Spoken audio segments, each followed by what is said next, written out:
ప్రభుత్వం గుంజుకునే ప్రయత్నం చేస్తుంటే ఆ క్రమంలో 9 నెలలుగా జరుగుతున్న ఆందోళనలను పట్టించుకోకుండా బేఖాతరు చేస్తూ వాళ్ళ అభిప్రాయాలకు విలువనివ్వకుండా ప్రజాభిప్రాయ సేకరణ పేరిట ఒక కార్యక్రమాన్ని ఒక ప్రహసనంగా చేయాలనుకొని ఆయా గ్రామాల్లోకి పోతే ఆ గ్రామాల్లో ఉండే పేద చిన్న సన్నకారు రైతులు, ముఖ్యంగా గిరిజన రైతులు, దళిత రైతులు, బలహీన వర్గాల బిడ్డలు అందరూ మరలబడ్డారు, తిరగబడ్డారు.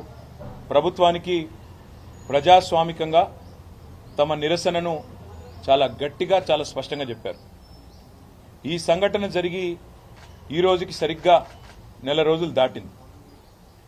స్వయంగా జిల్లా కలెక్టర్ గారు ఈ రోజు వరకు నెల రోజుల తర్వాత కూడా నా మీద ఎట్లాంటి దాడి జరగలేదు, దాన్ని దాడిగా పరిగణించకండి అంటూ వికారాబాద్ జిల్లా కలెక్టరేట్లో పనిచేసే ప్రభుత్వ ఉద్యోగులు బయటికి వచ్చి వారు నిరసన చెప్పే ప్రయత్నం చేస్తే కలెక్టర్ ప్రతీక్ జైన్ గారు ఏం కాలేదు, ఇదో చిన్న సంఘటన అంటూ ఆయన దాన్ని చాలా హుందాగా జరిగిన సంఘటనని రైతుల మనోభావాలు అర్థం చేసుకుని కలెక్టర్ గారు దాడి జరగనే లేదు అన్న మాట మాట్లాడినారు.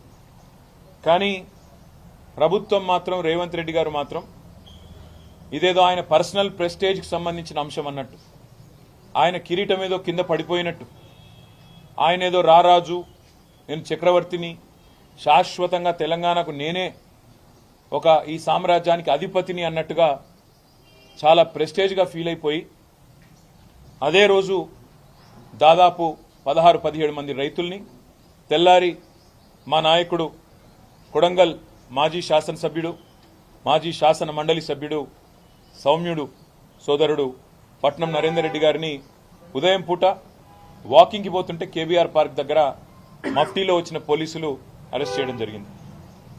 12 నవంబర్ నాడు ఆ రోజు ఈ రైతులందరినీ పోలీస్ కస్టడీలోనే చిత్రహింసలకు గురి చేయడం జరిగింది. 3rd డిగ్రీ టార్చర్ కూడా చేయడం జరిగింది. ఇది నేను చెప్పడం కాదు, వాళ్ళు స్వయంగా ఆ రోజు మేము సంగారెడ్డి జైల్లో కలిస్తే వాళ్ళు స్వయంగా చెప్పిన మాట, మమ్మల్ని చిత్రహింసలు పెట్టినారు అని. మరి మెజిస్ట్రేట్ ముందు ఎందుకు చెప్పలేదు అంటే, మెజిస్ట్రేట్ ముందు చెప్తే మళ్ళా కొడతామన్నారు, మెజిస్ట్రేట్ ముందు చెప్తే మా ఇంటికి పోయి మా ఇంటోళ్ళని కూడా కొడతామన్నారన్న, అందుకే భయమయ్యి మెజిస్ట్రేట్కు చెప్పలేదు అన్న మాట మాట్లాడినారు. నెల రోజులుగా మొత్తం 16 మొదట అరెస్ట్ అయిన వాళ్ళు, ఆ తర్వాత మిగతా వాళ్ళందరూ కలిపితే ఇప్పుడు 40 మంది నెల రోజులుగా జైళ్లలో మగ్గుతా ఉన్నారు. ఏంటిది వాళ్ళు చేసిన తప్పు? ప్రభుత్వం అదానీ కోసం, రేవంత్ రెడ్డి అల్లుని కోసం ఇష్టారీతిన భూములు గుంజుకుంటానంటే మేము ఇయ్యము, మేమిచ్చే సమస్యనే లేదు, 70 లక్షలు విలువ చేసే భూమిని నువ్వేదో 10 లక్షల మొహాన కొట్టి తీసుకుంటానంటే ఎందుకు ఇస్తాము, ఇయ్యము, అయినా మాకున్నదే ఈ భూమి ఎందుకు ఇయ్యాలి అని చెప్పి తిరగబడ్డారు ఆ రైతులు. ఇవాళ వాళ్ళు చేసిన ఒకే ఒక్క తప్పు, రేవంత్ రెడ్డి అనే రారాజు, రేవంత్ రెడ్డి అనే ఒక అహంకారి, ఆయన మాట వినకపోవడమే వాళ్ళు చేసిన తప్పు. ఇంకా ఘోరం ఏంటంటే, నిన్న మధ్యాహ్నం 12 తర్వాత ఒక గిరిజన బిడ్డ హీరియా నాయక్, ఆయనకు గుండెలో నొప్పి వచ్చింది సంగారెడ్డి జైల్లో. గుండెలో నొప్పి వస్తే ఆయన వెంటనే జైలు అధికారులకు చెప్పినాడు, సార్ నాకు గుండెలో నొప్పి వస్తున్నదని.